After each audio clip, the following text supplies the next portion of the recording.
Introducing National Streaming Sports, live and on-demand sports talk programming that you can access 24/7. Check us out on YouTube, Facebook, and X. And for the premier sports talk experience, tap into our Roku channel. Start your mornings with Mac and Jack covering all the weekend sports action.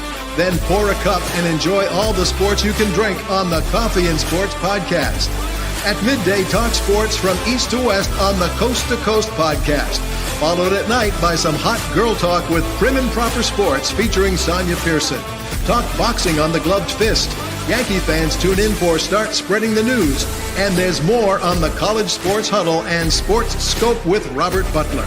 And that's just a sampling. There are 20 podcasts in all and 70 weekly shows giving us a 3.4-star viewer rating. To find us on Roku TV, search for National Streaming Sports on the Roku search bar. Click on the logo and you're in. For laptops, mobile phones, and tablets, download the Roku app.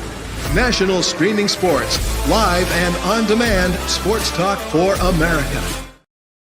Football season is here, and SeatGeek is my go-to for buying tickets. Now, with SeatGeek, every single ticket is backed with their buyer guarantee. We've all had plans change, and when you can't make it to the big game, SeatGeek has you covered. They're the only ticketer that allows you to return your tickets ahead of the event for credit with SeatGeek swaps. So when things come up, I know that my tickets won't go to waste. So what are you waiting for? Download the SeatGeek app to maximize your possibilities and shop live events with confidence.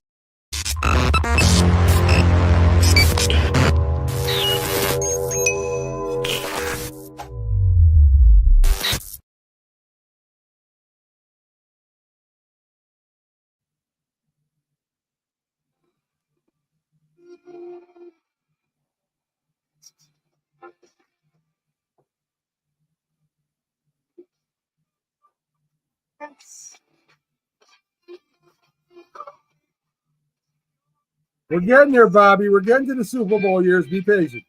Yeah, Be patient. well, maybe next year. It's going to take a little while.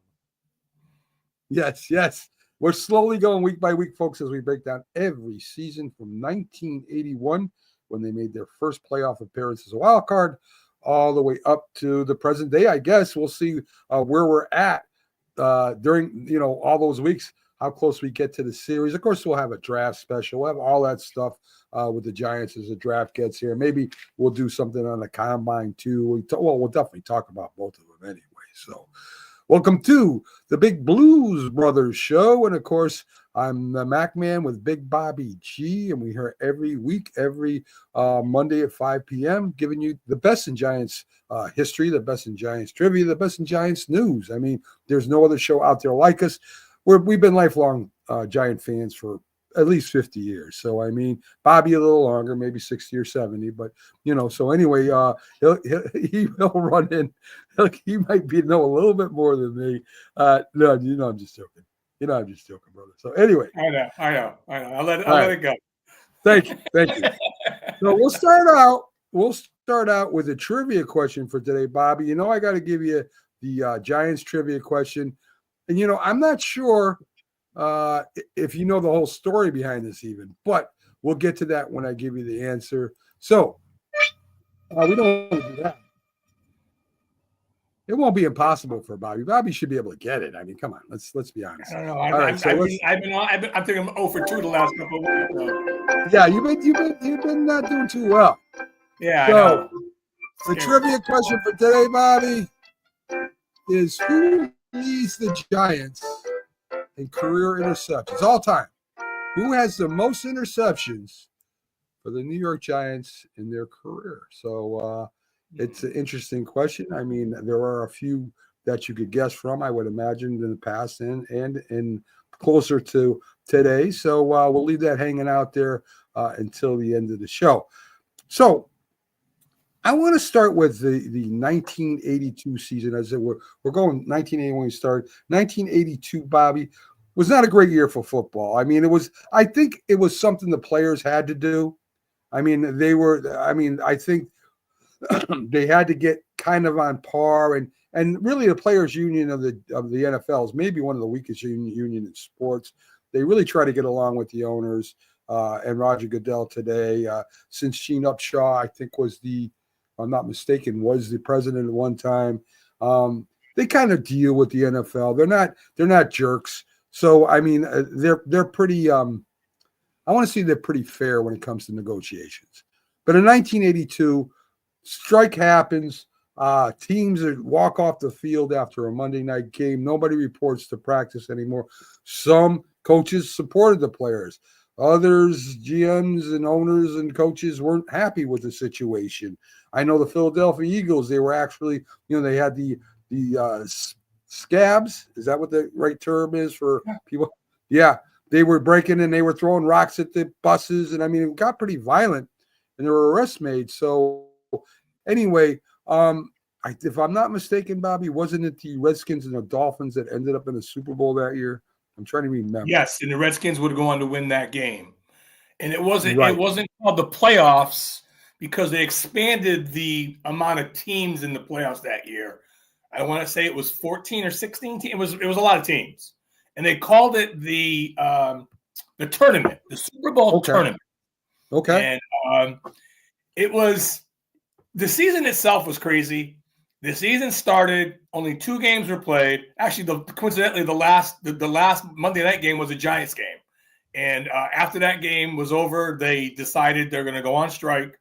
The person representing the players' union was a lawyer from Washington, D.C. named Garvey. His first name escapes me. But he had this number chiseled in his head of 55% of the revenue. And the owners did not want to hear it. It was also the first time that the players' union and the players were able to look at the owners' books. So they actually saw how much money they were making. And they saw they weren't getting a fair share of the pie. You mentioned the baseball union was very strong back in the day. I mean, they struck through the 70s and got their players what they wanted. Yes. Even professional basketball was what had a better union, even though the revenue stream in basketball wasn't as strong as it was in football at that time. Now, baseball had a very strong revenue base back then. Very popular sport. Different time. The 80s were a different time. Early 80s were coming out of the 70s. There was, baseball was king at that particular time. Right. But with the Steelers winning some Super Bowls and the Cowboys winning some Super Bowls, football gradually became growing, really climbing that ladder of where they are now is the number one revenue generating sport in America. But that time, baseball was. Agreed. Yeah. So there was a struggle there too. But once they looked at the books, they wanted to get their fair share. Now, the Giants had a nondescript year that year, just real quickly. They lost their first 2 games. It was a 9-game season, so every team just played 9 games. The Giants would end up being 4-5 on the year, missing the playoffs after the year before, really making a great run, beating the Dallas Cowboys, getting into the tournament, as Bill Parcells liked to call it, and winning a game. And then the following year, I was excited as all can be. I'm sure you were too, because we're coming off a playoff berth. Our pieces are in place, and then the strike hits. Yeah. So what did the players really get out of that in 82? Well, they did get revenue, so they got their revenue that they wanted. They got a bump in the pension. They also got more money for playoff games and Super Bowl games. And they also got more money when it came to like off season or when training camp started. You do get paid, not your salary. People don't understand this. When training camp happens, you don't get your salary till the first game happens. Right. But so you're paid a nominal fee back then during training camp. So yes, they got a big boost in training camp money at that particular time. Those are really the high points. And it kind of planted the seeds though of free agency, because that's what they really wanted. They wanted that big piece. And I think as we go to the next strike, I think free agent, was it plan A and plan B? I forget what they were called, but we could talk about that in a couple of weeks.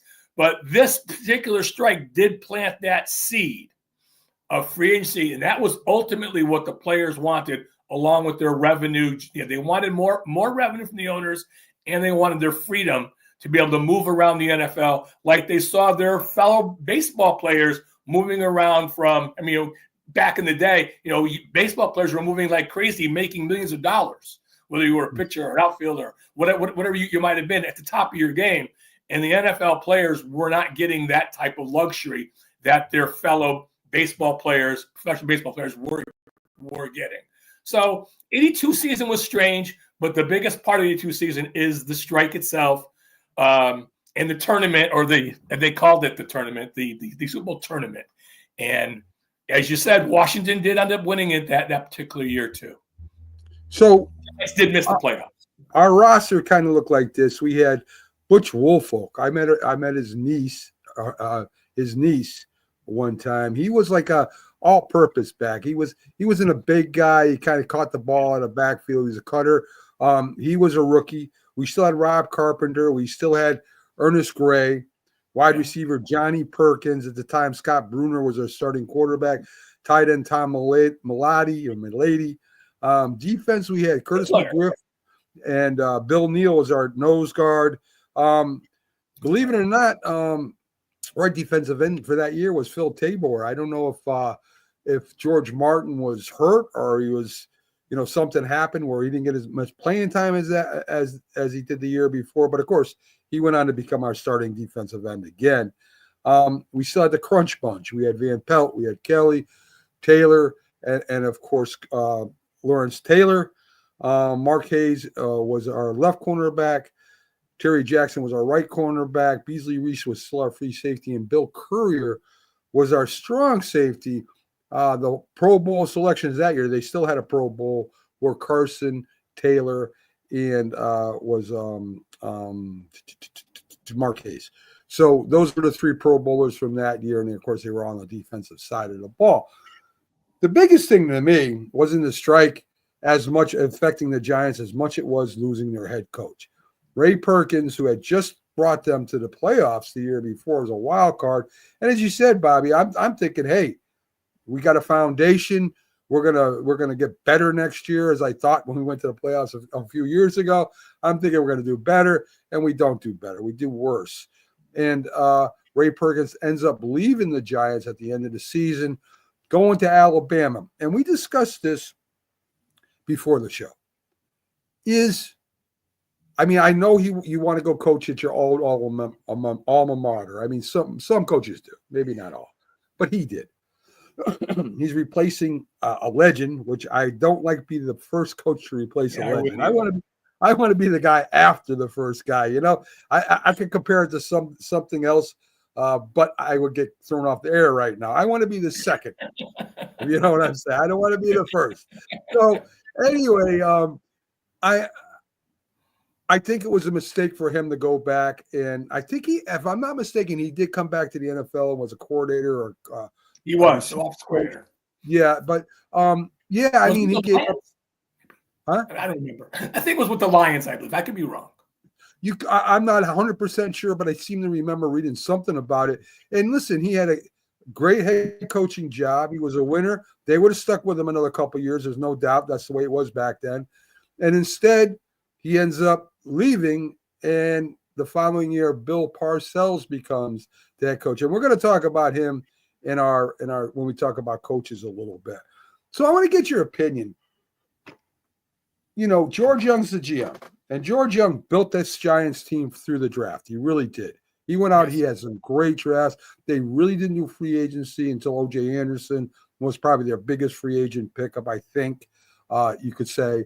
But he really built this team through the draft. In 82, there wasn't a lot of guys he drafted. I mean, it was 81, 82. They got a couple linemen, and they really didn't get the Joe Morris and that, which they do get later, and the Carl Banks, which they do get later. But the Giants seemed to fall off, and I wasn't sure what was going to happen. I really wasn't in 83. So, George's philosophy, and I remember him saying it many times, he wanted to draft elephants. Since he felt that, the bigger you were, the harder you are to beat. and the bigger you are, the more wins you're going to be because he liked the bully teams. So Right. he was your quintessential building a team from the inside out. So it was funny when you're thinking about the 82 season and maybe that's for the 82 draft. I probably should have looked that up to see who we picked. But I'll bet you we picked a couple linemen in that draft. We did. Who probably went on to play for us for a number of years. That wouldn't surprise me. I wouldn't be surprised either if we picked up some defensive linemen. You mentioned defensive end who played. Now, I don't know how long he's on the roster, but it wouldn't surprise me if we picked up some defensive players in that particular draft. I don't know if he was looking for the skill players because Butch Wolfwick was already he was a first round draft pick. Very good skill position player. Ernest Gray was a good skill position player. They didn't throw the ball a lot back then. You mentioned Melody. I'm probably saying his name wrong. He was an efficient tight end, not a great tight end, but an efficient big tight end who could not only catch, but he could block. So he fit the mold of a George Young type of tight end. Mark Bavaro would come a few years later, same type of mold in the third round in the 84 draft, I believe it was. But so it wouldn't shock me if he did bring some people in 82. They just weren't the household names that you're going to hear for the glamour position, the running back, the wide receiver, maybe certainly not the quarterback. And it's funny because 82 also, Bill Parcells' first year, and I could be wrong, but doesn't he go with Scott Bruner as a starting quarterback? Well, 82 wasn't his first year. I think 83. There was a problem. There was a problem between 83 was. I'm sorry. You're right. 83 was. There was a problem. I'm ahead of myself. Sims actually went to George Young and said, "Listen, if you're not going to play me, trade me." That's right. And he got the GM involved in it. And lo and behold, of course, Sims began starting again, but he was injured. I mean, it wasn't like Phil Sims was, he was injured off and on, and he had his problems. But an injured Phil Sims is a lot better than a healthy Scott Bruner, that's for sure. So, I agree. I agree. So anyway, because Bill's first year is 83. So Perkins is still the coach in 82. It's a strike shortened season, my friend. We were just talking about that before we came on the air. Maybe he got a sour taste in his mouth, wondering why he went back to Alabama. Maybe the NFL wasn't his cup of tea. He saw maybe the business side of it, and it wasn't the football coaching side of it. And that might have been a factor. Hey, maybe I'll go home.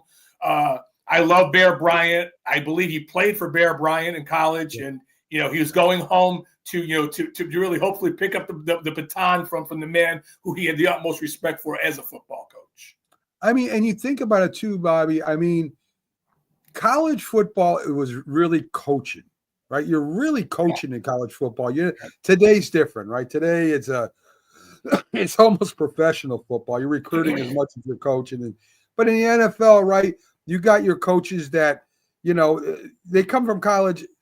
You would expect them, especially back then, to know how to play football because that's what all it was. A little different today. Again, today, they're throwing them in there in the first year and they're not really coached. You get a kid up based off his athleticism. You throw him out there. You throw the ball up in there. He goes and catches it, or you hand the ball off to it and he runs like crazy. The basics of football are not taught like they were a long time ago in college. So, it's a different thing. And even back then, pro and college, totally different. I mean, and you got some coaches like Nick Saban who came up to coach pro, and other coaches that came up to coach pro couldn't handle it because you're coaching men instead of kids, right? The men are a little bit different than the kids. They don't, yay, rah, rah, Cleveland Browns. They don't do that much, right? They'll do that for Alabama, but not for Cleveland too much. So anyway, really interesting stuff. I thought 82, again, was the beginning, really, of football becoming a business. So let's go to our coaching update here in history. The next one up is the big tuner. A lot of people think that Bill Parcells got the name Big Tuna because he was a big guy and he ate a lot, and Maybe you like tuna fish sandwiches. That wasn't it. He was the kind of guy that was always meticulous when he was a coach. Everything had to be certain way. And when he was a basketball coach, which he was as well as a football coach, and as you said, he was associated with Bobby Knight. He would take a radio and he would go to different parts of the gymnasium and try to get this music on for the team. I mean, he'd go from window to window to window. Of course, the guys loved it. And, this is part of what Bill Parcells was. Everything had to be just so. He had a routine that he did every day, right? He went to the same place. Very, very superstitious, right? He had to go to the same diner. Elephants had to have their trunks up. This had to be this. He had to drive a certain way to work to the stadium every day. Yeah. I mean, this guy was totally superstitious. His pregame was the same way every time he went on the field. And I did a lot of research on Bill Parcells. Really unique guy. His father did not want him coaching football. He wanted to be a lawyer. He ended up in a construction outfit out in Denver, ended up going to watch the Denver games, all their home games, sit there with his friend and complain about the Broncos and, what they were doing wrong. And of course, he ended up getting back into football. First, I think, with the Patriots, then with the Giants, back to the Patriots and back to the Giants. But, I mean, you could tell the way he was that everything had to be so. And if you look at any football player, great basketball player, great baseball player, great coach, they all have their quirks. And it always kind of has to be the same way about it. Yeah. No, he was an interesting character. As a high school player, you look at Bill now, and when I used to watch him on the sidelines, you see this kind of roly-poly type of guy, and you're not sure if he was an athlete or or just always a coach. But in high school, he lettered in football, basketball, and baseball. Yes. He was so good at baseball, the Philadelphia Phillies drafted him. Yes. He was a freshman in college. That's the kind of athlete he was. He played in college. He played linebacker and offensive lineman. The Detroit Lions drafted him in the 7th round as a lineman. So he goes to Detroit.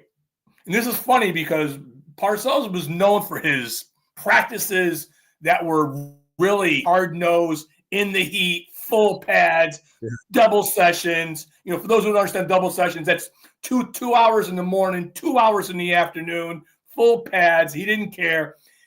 But as Bill Parcells, the player, he's in Detroit, and it's a hot summer day. He decides it's too hot to play football. Yeah. He doesn't want to play football anymore. So he wants to coach football. That's how he became a coach. He actually resigns from the Detroit Lions because it's too hot and a hot summer practice. I mean, if you're a player for him, I don't know if they knew that or not. But I know if I was a player for him, and some of the characters he had his team, from Carson to Taylor, to Jim Burt, I'm sure I would have been reminding him that every time there was an August day that was 95 degrees, and he had me in full pads. So that was very interesting. I mean, I could see some backroom one-on-one, but I don't think you're going to make fun of him in front of everybody. No. I don't think you're going to do that. No. Carson came to the Giants when he was drafted as a defensive end. He was one of the best defensive ends I can't remember what college he went to. I think it was Division II. He led he was an All-American, led the team in sacks. I think he had 8.5 sacks, and they moved him to middle linebacker. And what Carson said about Bill Parcells was that he would tear you down and rebuild you. Yeah. You thought you were all that and more. And he said he would just tear you down and rebuild you again. And a lot of players that I talked to said the same thing. He wanted a certain type of player, and it was no nonsense. Byron told me, Byron used to be on the show a lot. Byron Williams, a wide receiver for the Giants. Everybody that was on his first year and I shouldn't say first year, 1984, because 83, he kind of tried to be a coach he wasn't. 84, he comes back. Everybody that was on injured reserve was sent home. Nobody, and until you got better. And then maybe you didn't come back. So they had a lot of people in injured reserve that were at the camp. They weren't working out. They weren't doing nothing. Parcells threw them all out and said, go home. And that's the kind of coach he was. You were there to play football. And if you're too hurt to play, go home. And that's, 84 is when he really established himself, because 83 kind of had a rough season. He did have a tough season with next week. Yeah, it was even worse than the 82 season. But, and we could talk about it. I mean, when he came out, he tried to be like Ray Perkins, right? He tried to be a friendly coach. He listened to all their problems and nonsense. In 1984, we didn't see George Young because they were thinking about moving on from him to Bill Armsvarger, I think it was at the time. One of those coaches. Schlesinger from Miami. Thank you, Miami. I knew it was Miami. He was going to move on for him, and he said, "Listen, I wasn't me last year. I'm going to be a lot different this year." And they gave him another shot. And in 1984, he kind of started turning around, where they ended up going 9-7, and finally up the chain. One of the only two coaches to have a Super Bowl, 2 Super Bowls. A lot of people didn't like his way outside the Giants. Media really didn't like him. A lot of GMs. I had George Young and him went at it constantly. I mean, after he won the 1986 Super Bowl, he wanted to go to Atlanta to be the GM and coach for the Atlanta Falcons. Yeah. And George Young made him honor his contract. He did. And he ended up staying with the Giants, of course, until 91 when they won the Super Bowl again. Went on, of course, to coach for the Patriots and the Jets and those teams made him the Jets and the Patriots championship teams. But a lot of fans don't like the way he left them. A lot of people had problems with the way he left their teams. I did personally when he left in 1990. I did. So I understand that. I really understand what fans may think about him. I remember him being interviewed on Mike and the Mad Dog show in New York City when he was becoming the Patriots coach. Or maybe it was the Jets coach. I think it was the Jets coach because he left the Patriots to go to the Jets in a kind of a crazy way. They hired Bill Belichick, and then they were hiring Parcells as a consultant, if you remember. And that's how he got to the Jets, and they did some things, and there were some draft picks that were given up and so forth before he became the head coach of the Jets. But I remember him being interviewed, and Mad Dog Russo said to him, "What do you say to the fans who think you're more of I think he used the word carpetbagger. Right. Who just come in and then you just decide to leave whenever you want to." And he took exception to that. I remember listening to the show, and he took exception to that. And fans were upset. And I think the reason why Russo said that is he got a lot of calls from Giants fans when he left the Giants in 1990. And there was a lot of upset Giants fans because, he said he retired for health reasons and he'd come back in a couple of years. Then there was health reasons again. He'd come back. One was, I think he was on open heart surgery. That was one of the reasons he left too. Right. So it just seemed, and I don't know, I can't speak for the Patriot fans or the Jets fans, but I know the fan bases you mentioned were not happy with his departure from their teams, and they felt slighted by Bell. And I think that's maybe a stigma that maybe is following around until this day. Yeah, if you think about it, you're at the Super Bowl with the Patriots. You've been talking to the Jets all week about taking the head coaching job. Yeah. Even that day, Bill Belichick was mad at him. What are you doing? We're getting ready to play a Super Bowl. The Patriots are up at halftime. He's talking to the Jets, and you can't. I guess you can, but you really can't do both, right? You're either all in or you're not. And Bill Belichick sandbagged Parcells because Parcells, as you said, thought he was going to go there, be sort of the director of personnel or consultant or GM, and here goes Belichick. Belichick's is like, I'm tired of being under your shadow. I talked to Robert Kraft, called me. I'm done. Yeah, I think it was a 1-minute press conference. Well, that was when he left the Jets because he kind of handpicked Belichick to become the next Jets head coach. And that's when what you said then transpired and said, he kind of gave him the middle finger and said, I'm going to go up to New England. And of course, the Jets GM really wanted him to be the coach anyway. He didn't want Belichick. He wanted Parcells. Parcells was the hot coach, right? I mean, Belichick did his thing. He was a great defensive coordinator. He didn't do too well at Cleveland, so he wasn't really the hot coach. Parcells was. And, of course, Parcells turns them around, and all of a sudden they're in the championship playing Denver. So a great coach, did it with different teams. I think maybe he's the first coach. I don't know, Bobby, but maybe other coaches did it before him. He's the first coach I'm aware of that took his coaches and players with him. He liked to do that. Yes. Yeah, Pepper Johnson, Bill Belichick, Ron Earhart, let's all go. And he kind of did that. Curtis Martin, I know he did that with too.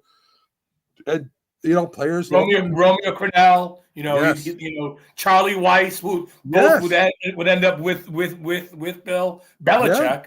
In their glory runs to bring the Patriots to a level that was never been seen in the NFL, and they were all three of those gentlemen were disciples of the Parcells tree that really built the Patriots and what they would become. And of course, Tom Brady helped, but they would, they were kind of the core of the pieces, and they would also try to go on to be head coaches, and with not the success that they had with the Giants or with the Patriots. One thing Parcells did, and it's still done today, is when he became the Dallas Cowboys coach. I don't know if you remember this. If you're drafted or you're signed as a free agent and you're not a Cowboy yet, you get your helmet without a star on it. I don't remember. And he says you have to earn your stars. So in the ownership, over in Dallas liked it so much, they still do that to this day. There you go. Yeah, I think I saw. I didn't know Bill Parcells did that, but I thought I saw that on one of the TV shows. Yeah, I thought I saw that. Yeah.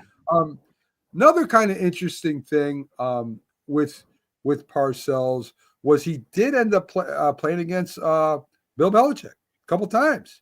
Yeah. And those games, I think he lost both, but both were like by 2 points. I mean, they were hell of games. So, and of course, all that bad blood between him and Belichick kind of finally went away. And, I mean, they finally got together and became really good friends again, which is good. I mean, Bill Parcells with Bill Belichick was Batman and Robin. I mean, I don't care who you want to say is Batman, who's Robin. I mean, that was one hell of a team, coaching team. Yeah, it really was. So. No, I mean, and when unfortunately for us, they both left, and I know maybe we'll do a Belichick spotlight, but we let Belichick go for Ray Handley. So let Giants fans let that sink in. Right. Yes, we did. And we'll talk about Belichick next time. But we made some bonehead.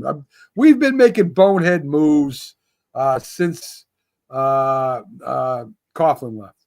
I don't know what's happened to the ownership, and we're going to get into some bonehead moves that we made. And of course, you know what I'm talking about.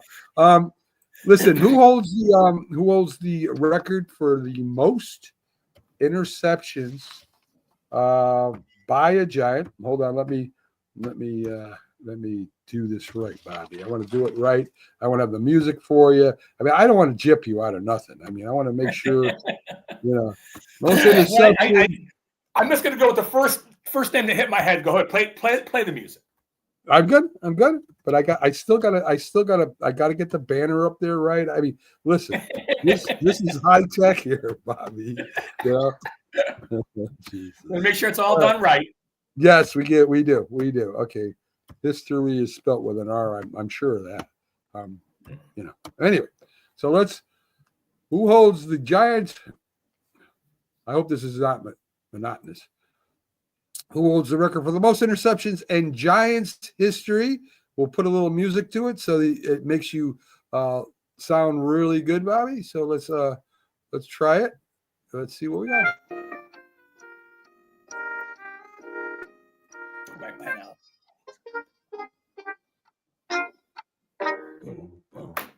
All right, Bobby, you're in the spotlight right now.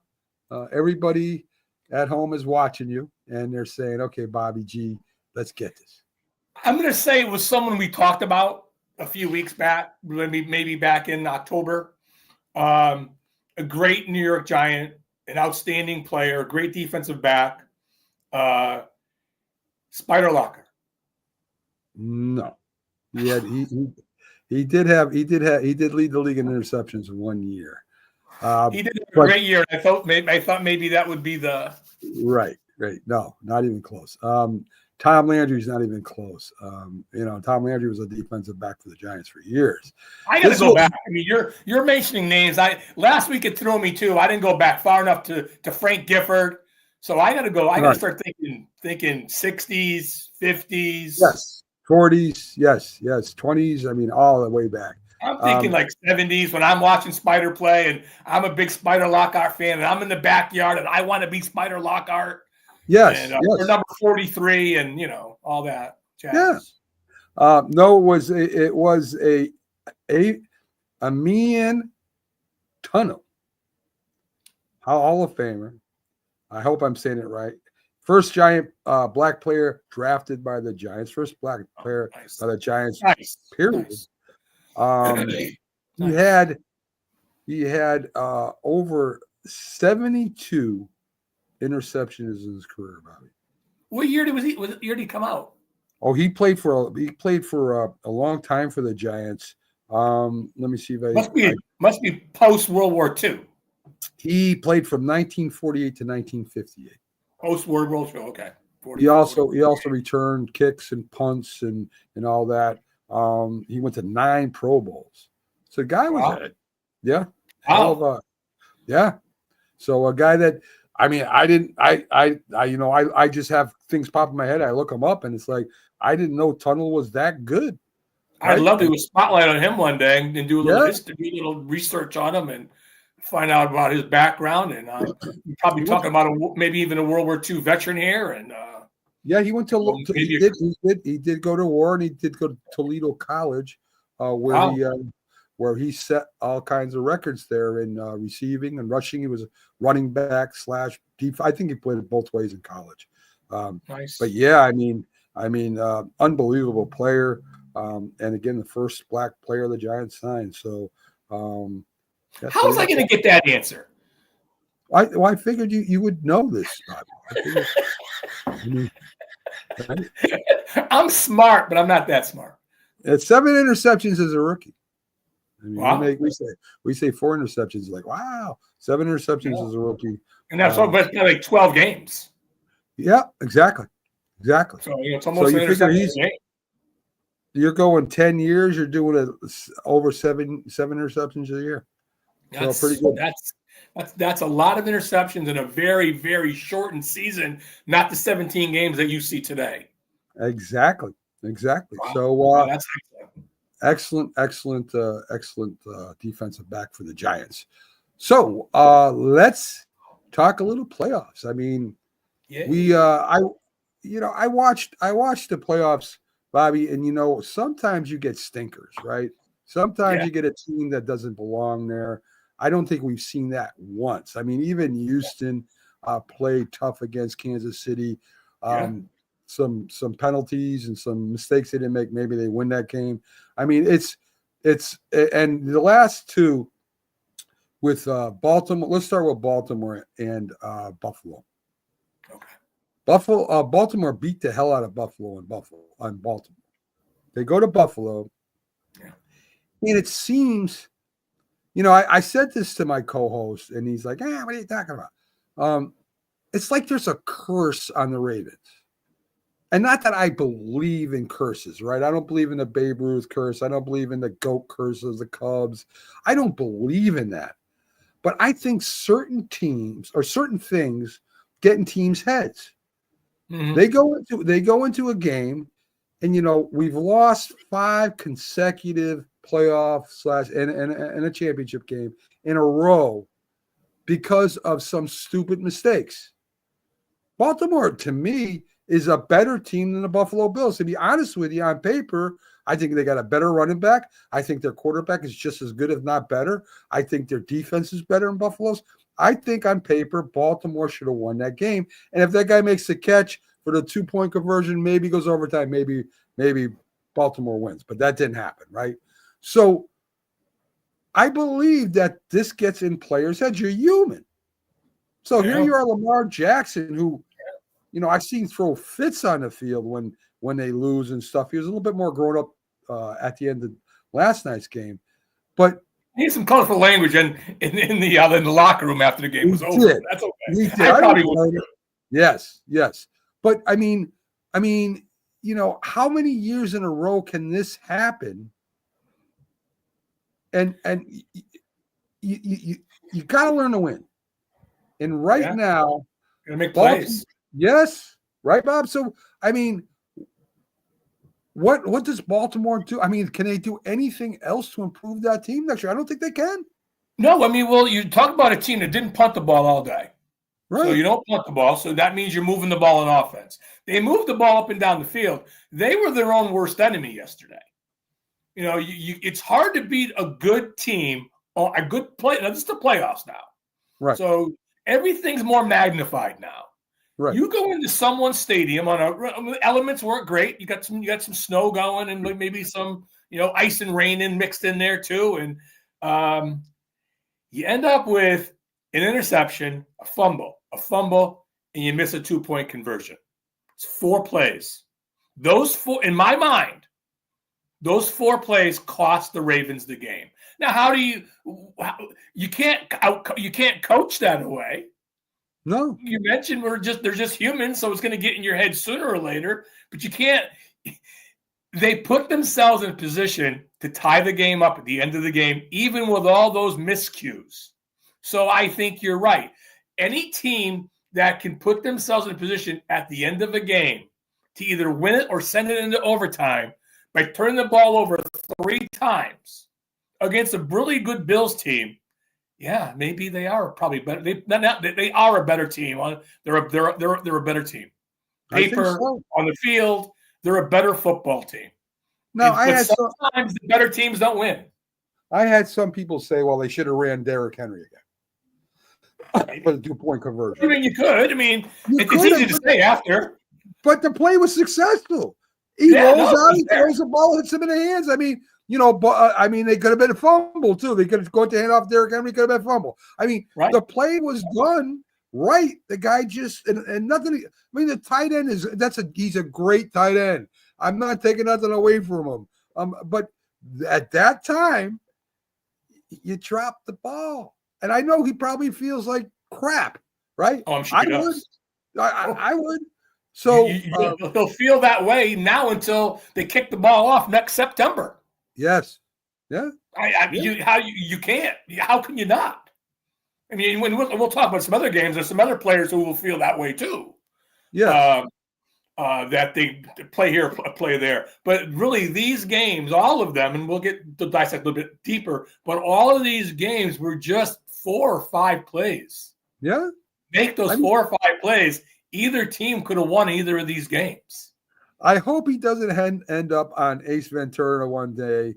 The laces were not facing outward. I hope he's not saying, like the ball should have been higher or something. I hope it hit him in the belly.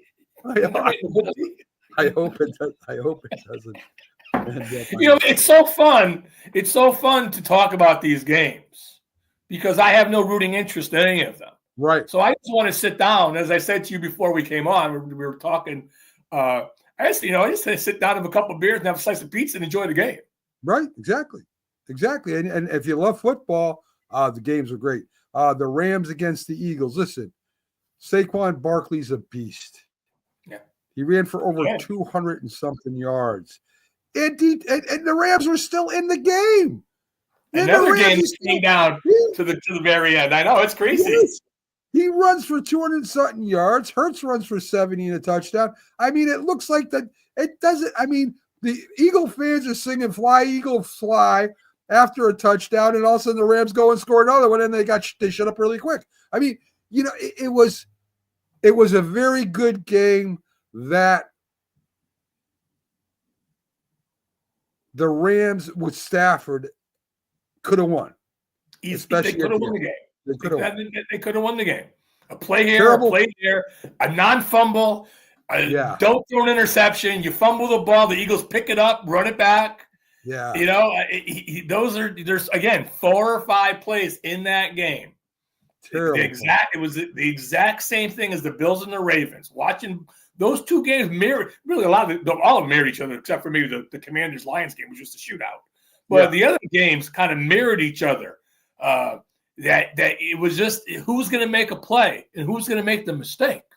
Right. And unfortunately, the Rams made more mistakes, even though Barkley was so great as you just said he was.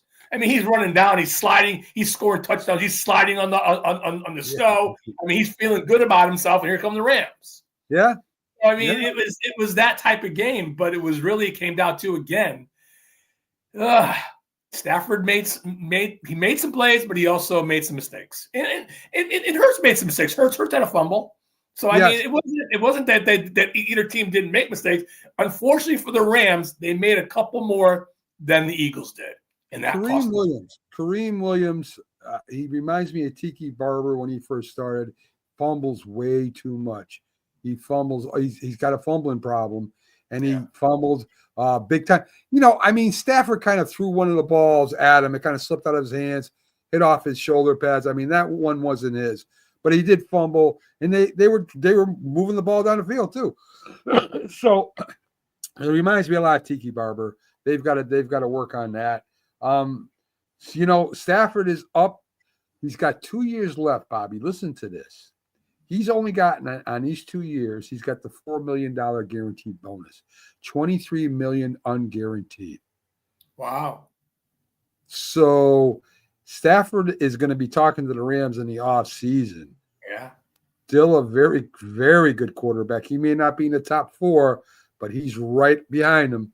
And I don't know what the Rams are planning on doing. I would imagine they're going to offer him a couple-year contract and boost that money, give him some guaranteed money, because Stafford could go play for a lot of teams right now. He could. And he could play for a team in New York, too. He could, definitely. And I know we're not plugging into it today, but with that third draft pick, I think we're going to be on the outside looking in at the 2 quarterbacks. We'll talk about that another time. The Giants might be looking for a Stafford. You mentioned it, a Stafford type of player, a bridge type of quarterback. To draft maybe one of the younger guys to go what you said earlier today. No one sits anymore. No one learns anymore. I mean, heck, Tom Landry used to put 50 players on the injured reserve list during training camp because he knew they were good. Yeah. He didn't want to lose. True. You have a hangnail, injured reserve. See you next year. Because then you didn't come off injured reserve. You stayed around, you trained, and you learned the Dallas Cowboy way, or whatever team it might have been. Anyway, and at least get a good vibe on who this player is, right? Is he worth keeping? Tonight we got Notre Dame and Ohio State. Me being a lifelong Notre Dame fan, want them to win very badly, but I don't know, Bobby. I don't know if they can match up to Ohio State. They're going to have to turn over the ball. Yeah, they're going to have to turn over the ball, score on defense, score on special teams. Ohio State is a very, very good team. No, they are. And they got beat by Michigan, and that was the best. Sometimes you lose a game during the course of a season, and it's the best thing that could ever happen to you. And I think that's might have what happened to Ohio State. They lost the game, and they got their focus back. The coach got the players' attention, and here you are. You're off and running maybe to a national title, but Notre Dame may have something to say about that tonight. It should be fun. I hope so. I hope they have a lot to say about it. Commanders Lions. You want to speak about that a little bit? I was going to talk about the Commanders Lions a little bit. I don't know if Jared Goff is a franchise quarterback, and a franchise quarterback does things to lift you over the top, right? Josh Allen will make a play that will win the game for you. Joe Burrows will do that. Of course, Patrick Mahomes would do that. Even Jackson will do that. Goff has a problem, and he's had that problem since he's been in the league. He's good. He's very good. But when it comes down to it, though, Bobby, I mean, he's not elevating the team. He has so many weapons around him. There is no reason why Detroit should not be in the Super Bowl this year, and they're not going to be. I agree. No, my heart, it's so funny. I remember years ago, there's a little sports pub down the road from me here, and there was a Lions fan that was always in there. He'd always his Lions jersey on, watch the Lions game. And he'd always say to me, boy, I wish there was Lions fans who lived in this area so I could sit around watching the game with somebody. I felt bad for a fan like that the other day. Yeah. I mean, the Commanders are from the NFC East. The Eagles are from the NFC East. I remember back in September, we said we might just get one team in the playoffs. Heck, we got two teams in the championship game. Right. From our division. So that bodes well for the NFC East and the talent that's in that division. That being said, that game was, I think, the funnest game to watch was that game because I love to watch offense. And they were back and forth all day long. I mean, Goff didn't make enough plays. Daniels made more plays. It goes back. Who's going to make the most plays? Especially, it's so magnified when you get in the playoffs. Who's going to make those 3 or 4 or 5 plays that are going to put us over the top? And Goff didn't make any of them. Well, Goff played a good game. He made some good throws, but he wasn't Patrick Mahomes falling down and throwing the ball to someone. Yeah. He's not Josh Allen running to the end zone at the end of the, No, putting not. out the game. I mean, listen, I'm not. He's a very good quarterback. Listen, Jaden Daniels. I mean, I love the kid. He's ice. I mean, he's more ice than Matt Ryan to me right now. I mean, the kid is just. It doesn't seem like anything bothers him, and he's hard to play with. But listen, you're going to count the Redskins' weapons compared to the Detroit Lions' weapons? Come on, you can't. So I like that you called them the Redskins too. I love calling them the Redskins. I do like that. No, I agree with you. Detroit is the best. I thought going in they were my pick to win the whole thing. Now that I said to you last week that the Eagles score whenever they win 13 games, they go to Super Bowl. So my prediction of winning 13 games will come true. So they will win next week against the Commanders, and because they won 13 games. So that was the jumping off point for me. Once I saw that, okay, well then they're going to the Super Bowl.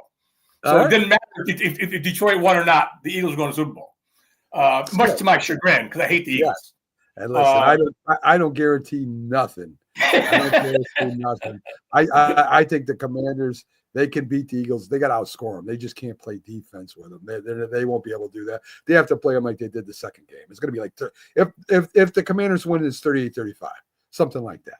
That's how they're going to be like a Lions game. It'll be Daniels was just under his feet. Obviously, he's going to just do his feet anyways. Yeah. He's going to run.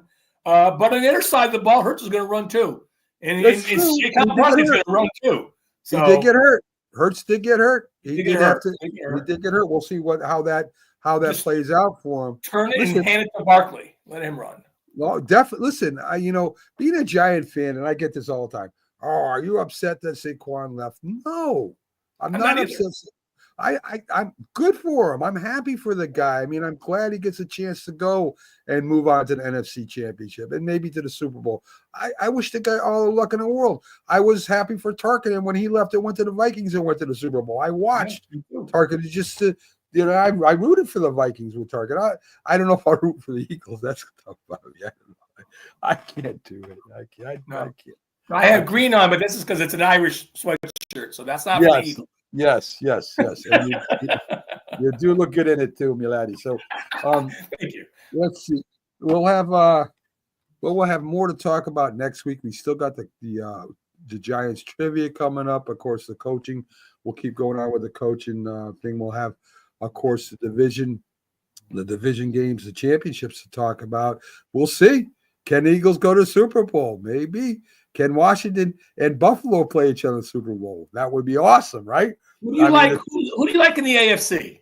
Who do you like? I know we got two. We only got a couple of minutes left here. Who do you like? In the beginning of the year, I wanted the Chiefs to win. I now hate the Chiefs. I just hate the Chiefs. I do not like the Chiefs. I don't want them to get to the Super Bowl. I want Buffalo to beat them. I know it's going to happen, but I really want Buffalo to beat them. I want to beat them bad. I just don't like the way Patrick Mahomes acts on the field anymore. His slowing down to try to get hit on the sidelines, his late slides. That penalty was awful. Fake going out of bounds, running up the sidelines. I'm tired of his shenanigans. There's an Irish word for you. Tired of his shenanigans. And, I'm really tired of it. I like Travis Kelce. I like Pacheco. I like Brown. I just don't like Mahomes anymore. I really don't. I think Mahomes gets away with too much stuff, and I would love to see Buffalo put it on him. I really would. Yeah, no, I think Buffalo's going to win the game. So I think they'll represent the AFC, and I think that Commanders-Eagles game is going to be a great game. I think Barkley will be the difference in that game. Probably. I think with Barkley and the Eagles defense, their skill position players on the outside are really great. I like the Eagles, but in a close game. I don't know what the Rams were thinking, the way they were lining up with Barkley with the ball, with that one safety going to try and tackle Barkley. I didn't understand it. Barkley before the play said, turn to Hurts, and he just said, watch this or you'll like this. You could read his lips. Something this. Either watch this or you'll like this. He hands it off to him, he runs for a touchdown. It's like he knew it. Yeah. And I hope the Redskins come up with a better plan than the Rams did on defense of slowing down Barkley. Because, you could talk about Henry all you want. Barkley with that offensive line, and Baltimore has a pretty good offensive line too. Barkley is the best running back right now in both conferences easily. And he will be the difference on Sunday. Very possible, Bobby. I mean, I would love to see Washington get in and beat the Eagles. But if Barkley goes in, I'll be rooting for Barkley individually anyway. Yeah. So. I want to see him. I want to see him do well. I really don't. As far as the Commanders or the Eagles, I hate both teams. Being an NFC East lover, so all three of the teams in my conference cannot lose enough games for me. So it's killing me that one of them would be representing the NFC in the Super Bowl. All right. So Dallas, Eagles, or Redskins, who's your favorite out of those three? If I put a gun to your head, favorite, like who I hate the least? Yes, probably Washington. There you go. I'm with you. Probably. All right, folks. Thanks for tuning in. Thanks for the views, the likes, hopefully the shares later. We love talking Giants football. We love having you in there and watching us ramble on about the New York Giants, who at one time, believe it or not, won a few Super Bowls. And they went. I know.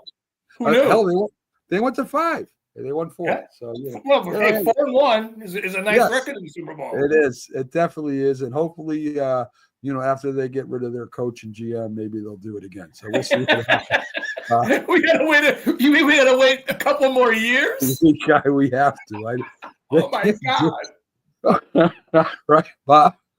That's me, the Macman, and my brother, Big Bobby G, coming at you every Monday at 5 p.m. Again, thanks for joining us. We'll see you next week.